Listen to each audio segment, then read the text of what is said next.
Bom, a gente vai falar sobre isso então agora com a Thaís Zara, que é economista da LCA. Thaís, muito obrigada pela sua participação aqui no Money e por ter madrugado junto com a gente. Bom dia, sou eu que agradeço o convite. Thaís, o que eu queria colocar para você? A gente mostrou vários dados e várias óticas aí sobre orçamento, gastos públicos, e todos eles mostram que o governo fica tentando mostrar que a situação está positiva, que há uma recuperação na economia, a arrecadação subindo, mas o que a gente conversa com vocês economistas é que tudo tem um porém e que quando se olha para o médio, para o longo prazo, a situação está bem preocupante, inclusive com riscos altíssimos para o teto de gastos em 2023. Queria que você trouxesse um panorama de como que fica essa situação toda no saldo. Vai mais para o lado do governo, que diz que as contas públicas estão caminhando super bem, obrigada, ou você acha que vai mais para o lado do que vocês economistas estão apontando aí de preocupações para o futuro? Então, de fato, no curto prazo, a situação está, sim, melhor, tá? Quando a gente olha a arrecadação esse ano, ela está crescendo um pouco mais do que esperado. Primeiro, porque a gente realmente tem a economia crescendo um pouco mais, né? Como você mesmo colocou aí, as projeções estão sendo revistas para cima, em grande parte porque houve uma revisão do que se espera para o primeiro trimestre do ano. Quer dizer, o primeiro trimestre do ano já foi, né? Mas a gente conheceu os dados recentemente e aí as estimativas finais para o PIB, levando em conta esses dados que foram divulgados recentemente, estão mostrando realmente um PIB bem mais alto do que se esperava nesse primeiro trimestre. Possivelmente um efeito dessa sensação de fim de pandemia, né? As pessoas se sentindo um pouco mais seguras para sair, para consumir, tem um consumo ali reprimido de serviços, isso aí começou a voltar de uma forma mais forte nesse primeiro trimestre.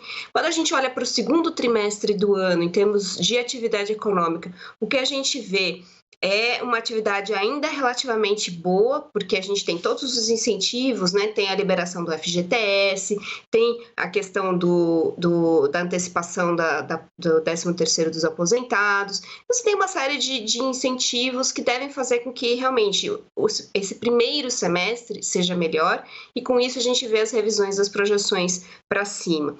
Devem chegar, inclusive, mais próximo desse 1,5 que o governo trouxe. Quando a gente olha para o segundo semestre, a gente já começa a imaginar que essa elevação de taxas de juros começa a surtir efeitos mais concretos sobre a economia, então possivelmente a gente vai ter uma desaceleração, e aí para 2023 também um ritmo de atividade um pouquinho mais baixo. Quando a gente olha do ponto de vista da arrecadação do governo, a gente tem um ano realmente um pouco melhor por conta desse primeiro semestre mais forte, tem um ano que acaba sendo melhor do ponto de vista da arrecadação também, porque a gente tem preços mais altos de petróleo lá fora e isso traz royalties de petróleo também mais elevados. E quando a gente olha do ponto de vista dos gastos, a gente ainda tem os gastos relativamente represados por conta do teto de gastos, né? Tem uma série de restrições e os estados e municípios têm uma situação fiscal um pouco mais tranquila, porque eles tiveram um reforço de caixa aí nos últimos anos com seus gastos represados também por conta da pandemia. Então, a gente tem realmente uma foto melhor, a gente vai realmente terminar esse ano com o governo com uma dívida mais baixa. Para o ano que vem, o teto de gastos já é um pouco mais fácil de cumprir por conta da inflação mais alta que a gente vai ter esse ano, né? Então, isso amplia ali um pouco o espaço que o governo pode ter.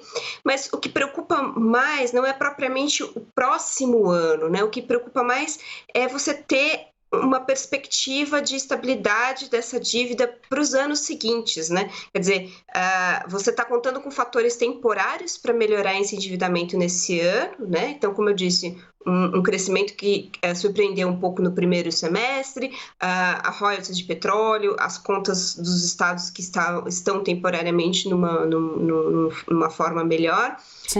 O ano que vem, você conta aí com uma melhora também pontual, e aí, e para os anos seguintes é a grande dúvida, né? Quer dizer, é isso que realmente traz a preocupação dos analistas. Obrigada, Thaís.